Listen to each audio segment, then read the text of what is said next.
Welcome to this week's Star Report. It is the week of June the 15th, 2022, and we have tons of things that are happening in the cosmos today, and we are going to talk about most of them. Just a little side note, when we do these reports, that is not all that is happening in the stars, and you can definitely go and find online information regarding your own personal star chart and how other things and other minor planets and stuff that are going on that aren't the major ones happening are affecting you, right? So that would be something to sort of pay attention to. But let's jump right into this week's report, talking about yesterday. Yesterday was the strawberry super full moon, and lots of people, my mom in particular, was reporting that on TV the moon was pink. The strawberry full moon doesn't necessarily have to be pink. There might have been a pink hue to it, depending on when you were looking at it in the sun's position in the sky, but it's not called the strawberry full moon because it's pink. It's because it happens in June. And the strawberry full moon, super full moon yesterday was pretty intense, and it sort of marks an end of the last half year cycle, which is sort of what this week is about. It sort of marks the end of things that have been happening to us since January, right? So this whole year of 2022 is sort of coming to a head, and that big release of the strawberry full moon should be feeling really good. For me, that intensity of the moon last night sort of got into my sleep pattern, and so I didn't sleep as much as I usually do. And with that, you could have totally fallen asleep and just had this nice deep release and woke up like feeling like you did extra work or did push-ups in your sleep. That's a normal feeling. And so the super full moon that is strawberry full moon is really about it's time to bear fruit, right? So all this work that you've been doing on yourself, all this work that the cosmos has been doing on you, for you or to you, some of you might feel like that, is coming to a head this week.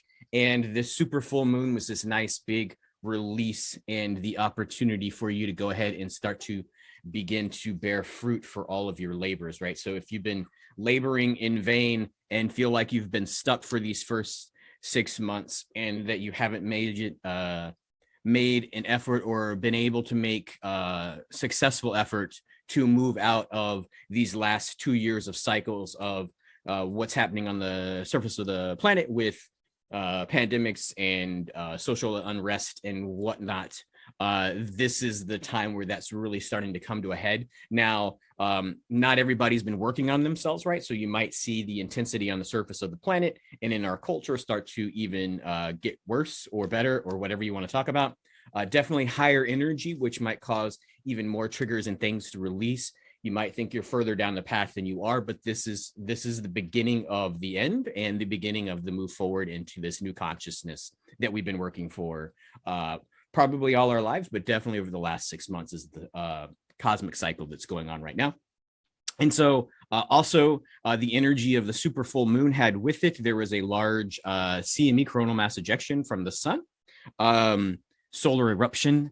And that solar eruption happened on Monday. And so it started it wasn't a direct hit. It was a glancing blow, but it was a really large M something class, rather large one, not a quote unquote kill shot. If it would have been a direct hit, but large enough to where it would have caused satellite interruption and slower internet and stuff like that.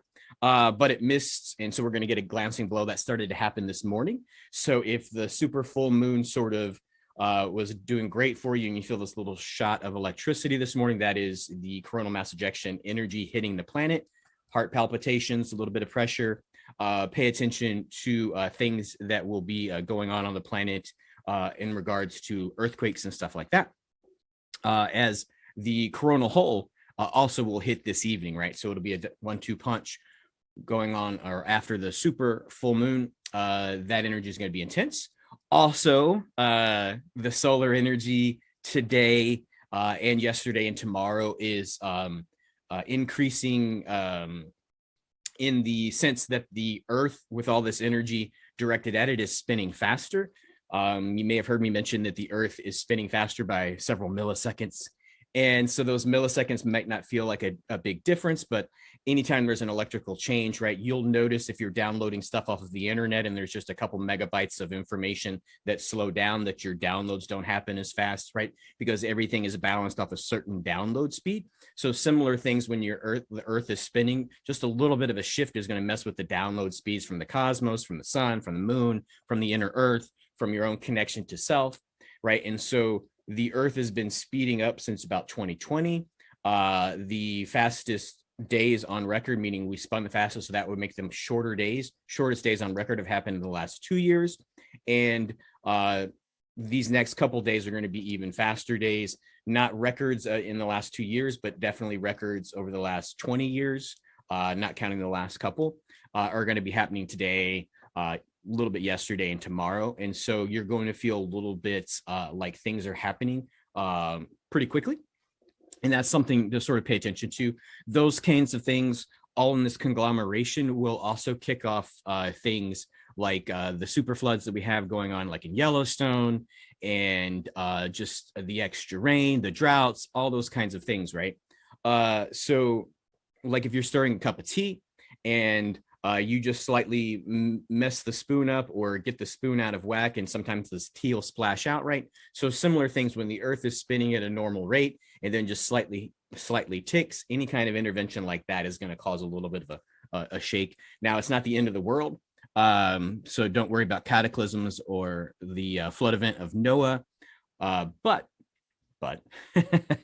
there is continued tracking of what they call the pole shifts, right? And so there used to be a North Pole and a South Pole, but they are slowly coming together so that they're going to be, I don't know what you call it, when two poles are right really close instead of on opposite sides of the planet. And so those are moving towards each other, which is going to be in the Indian Ocean. So those pole shifts are also going to cause your magnetism, how you feel grounded, where you feel grounded, and then just sort of generally the way that the Earth magnetizes itself to the cosmos is shifting. That is speeding up. The reason I bring it up is online, you'll see some sort of catastrophic predictions about that. But a pole shift isn't occurring as fast as the cataclysm people on the internet. And if it were to shift in an abrupt fashion, it's not going to happen until the end of the 2030s, maybe early 2040s, on its current schedule. Even if it continues to speed up, the late 2030s would be that pole shift. And then whatever happens on the planet, most of us alive now haven't been around when the last pole shift happened, so we don't really know what that's going to be, but there's lots of predictions. But don't worry about that. And that's all just today and tomorrow. So tomorrow is the 16th, and the energy for tomorrow, Thursday, June the 16th, is that the sun and Saturn are going to be in conjunction or working on you, which is also going to help make sure that during the shift, sort of like I just brought up, that you choose the perspective of joy and ease in your life, right? So that this transition doesn't have to be cataclysmic. This transition doesn't have to be biblical. This transition can be joyful and the natural evolution of your own human soul and the evolution of the people and the group mind, hive mind, zeitgeist, Akashic record of humanity as a whole on the planet could be going in a good direction. And our consciousness and our conscious choice to choose joy with the help of Saturn and the sun tomorrow will start to help to broadcast that into our zeitgeist, our overall reality. That brings us to the next big thing that's happening this week, which is Saturday. Saturday is the end of the 2-week Mercury retrograde shadow, right? So usually about 2 weeks before, we can sort of tell that Mercury retrograde's coming to get us. Then we have the 3.5-ish weeks of Mercury retrograde where we're dealing with things from the past or inner things that we haven't dealt with, new lessons, old lessons that we may or may not have learned in the highest manner. And we want to revisit those and do those better. And then the 2-week shadow afterwards, where all those things sort of wind down.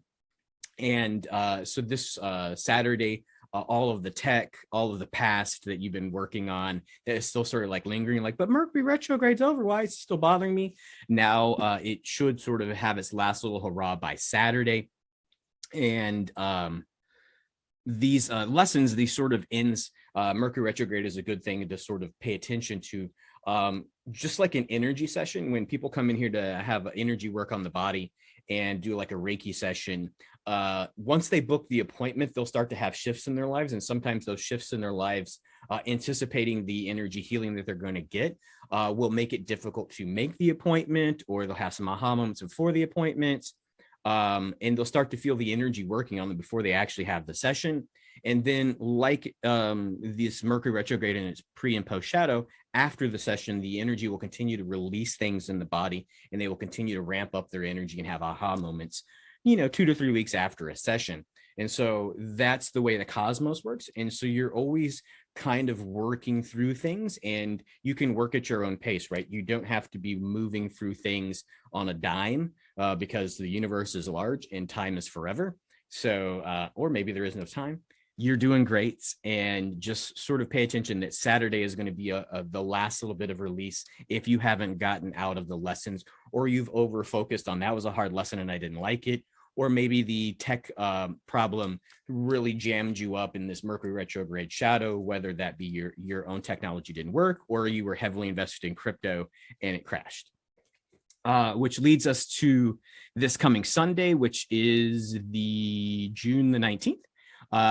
Sunday. And so Sunday is when you do the numerology of the date, so blah, blah, blah, 6/22, 6/19/2022 gets you to a total, if you do the numerological reduction, to 22.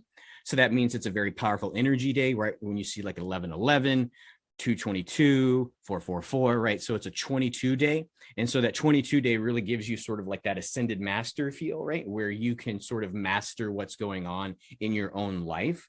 And so that energy right after Mercury retrograde releases, right at the end of all the solar stuff and at the speeding up of the spinning of the planet, is really good, powerful energy to sort of make that jump into this new stuff that you've been working on, this release that the super full moon gave you. And it's also Father's Day. So Father's Day is also on Sunday. And then I'm here in Texas, and so Juneteenth isn't a new holiday for us. We've been celebrating it since I was a kid with pageants, parades, gatherings. And so this week in our hometown, where I'm in Brenham, Texas, I believe the festivities started last weekend, and will continue through this weekend. So Saturday is a parade in downtown, and then Sunday is even more stuff, and then it travels on and continues on through the 25th of this month of the celebrations of Juneteenth. And so I believe this year it's a federal holiday. We will be closed on that Sunday in case any of y'all who are watching are from the local area and want to stop by the shop. Also, we won't be doing our meditation that evening. And so that energy is really going to be the day where you can use the energy, whether you're celebrating Juneteenth, whether you're celebrating Father's Day, or whether you're just sitting at home. It's that energy where all of this work that you've done over the last 6 months to sort of figure out what you've been doing over your entire life and what's happening on the surface of the planet, and to make those new changes and to sort of see the higher perspective and choose joy and ease and glory, which just sort of means to shine outwardly with your inner light instead of being programmed by outer light and outer turmoil. Then this is a really great transition day for that. And then if that's not enough, we're still going. Monday the 20th is solstice, summer solstice. So summer solstice is usually the longest day, most sun. Ooh, it's so bright. But it's also going to be the shortest, longest day because the earth is spinning up. So weird. The things that are happening to sort of trigger us to decide what we are and what is our reality is really sort of great to be alive and watching, even though it feels really intense. If you have the idea that you are sovereign and that you use the energy of the cosmos to sort of move through life, and even sort of to guide your spirituality, right? It's going to be really cool. And so solstice is, all things new, balanced day, or longest day, as it were, really speeding up. So it should be bright and sunny. So that's a lot of solar energy, Mars energy, a lot of masculine energy to do, to act, to move. That's a holiday for lots of people. You might not have to go to work, right? So that's really good to use the energy to work on yourself and to sort of, and maybe even plot out your life, right? Write a journal, make some mile markers along the way, or even do a retrospective and see how far you've come, and look back and see, like, I've done a lot of work and I'm really grateful for all the things that have happened and what I've started to work on, and the ability to see that things are happening and I have control over my own life. That would be a good thing to do on Monday on the solstice. So yeah, fun times. Fun times. And let's see, then Monday, the solstice was the 20th. There was something that was totally in my head, but it's totally lost me. So I'm not going to say it. And I'm just going to keep going on to the last thing that I sort of see is coming up for this week, which is actually the beginning of next week. So I could hit it in next week's report on Wednesday, but next Tuesday, Wednesday, so the cosmic stuff happens in rapid succession, or sort of takes a couple of days depending on how your perspective in the sky is. Next Tuesday, Wednesday is the Aries stellium, right? And so that's just stelliums when we sort of say those, or when there's multiple signs in a zodiac sign, right? And so the Aries stellium has Jupiter, Mars, and Chiron in it, right? And so Aries is really the higher mind, right? Is going to be stuff about, what is the meaning of life? Who am I? What am I doing here? And the idea that there we go, comes back to me. The idea that the stars are telling us how to live is not new, right? Even in the Western world, which is mostly Christian. And if you haven't paid attention to my story, I was a Lutheran pastor and rely heavily on my experience with Christ, with Christ's people, with the Christian church in the Western world and the Western sort of academy training, right? But the whole idea that we, or the idea at its core that we know about Jesus and that Jesus was important is told every Christmas, where the idea that Jesus was born in a manger was found by astrologers, right? So the wise men from the East followed the stars, right? And that sort of stellar thing that happened with the wise men are also 3 stars in the sky, which go into the center of Leo, right? And so when it hits the center of the chest is when cosmically in the stars, there's the rebirth of the newborn king, or the birth of the newborn king, or the king is born kind of energy, right? And so the magi of the scriptures found Jesus in that manner, right? So this idea that the stars can tell us major things that are happening in our lives, and people and events and acts of God can be guided by them or discerned by them, are pretty cool, right? And so this next Tuesday, Wednesday is the Aries stellium, right? Which is the higher mind, or the upper room, if you're thinking of the New Testament at the end, where Jesus meets the disciples in the upper room, tells them to follow the water bearer, which is Aquarius, right? So we're in the age of Aquarius. We've gone, and Jesus wants us to go to the upper room, right? He wants us to be in the higher mind. So this Aries stellium gets us cosmically back into the higher mind, so that we are following cosmically along the end of the New Testament that is in the regular canon, the 66 books of the Bible. We're following along in the canon, where we're going to the upper room of Aries, and we're having that stellium, that energy, which is happening after a solstice, which is happening as the sun is speeding up or rising in prominence. And that stellium is got Jupiter and Mars and Chiron in it, right? And so Jupiter is about growth, expansion, healing, and miracles, right? So hey, it's a good time to be alive. It might have seemed like a total SHIT show for the last how many years that we've been alive, wondering what were we here to do, what on the earth is what we thought it was. But the energy of the cosmos has continued to move its clock along and brought us to this part of the world, or our lives and our world together, and the group consciousness to sort of be witnessing what's happening. And so miracles, growth, expansion, healing is what Jupiter does. Mars, we just talked about. Mars is this active solar masculine energy to move, to do, to act, right? So to act on the miracle of being alive, to act on the miracle of healing ourselves, to act on the miracle that healing is possible, all kinds of cool things. And then Chiron is the healing of core wounds, right? It heals our core wounds and overcoming obstacles, right? So this stellium, going back to the upper room of Aries, is where we end the week and begin next week. And that sounds pretty cool. So I might have gotten a little bit preachy, but that was all right, because that's what I have at the core of me, is this idea that there is something happening and it is for our good. And when we know and participate in it, we can have even greater good. So I hope you enjoyed the star report today. If you could, please like and subscribe. Eventually, I'd like to get enough subscribers where I could go live and do other presentations and maybe have interactions. So that needs, according to the algorithms of social media platforms, I believe it's 1,000 followers or something like that on YouTube, which we're kind of far away from. I'm not really worried about that. My first church service as an ordained minister, there were 2 people in the congregation. One was an adult, one was, I think, a 7-year-old kid. And I preached the whole thing. I didn't preach the whole thing. I gave them the condensed version, kind of like these things. So like and subscribe at the bottom so we can get a larger community, so this can be a bigger discussion, and maybe you can even interact. Maybe we can even do these star reports interactive live and extend them out and have questions. But like and subscribe at the bottom of the YouTube channel. Also like it and share it on social media that you see it on.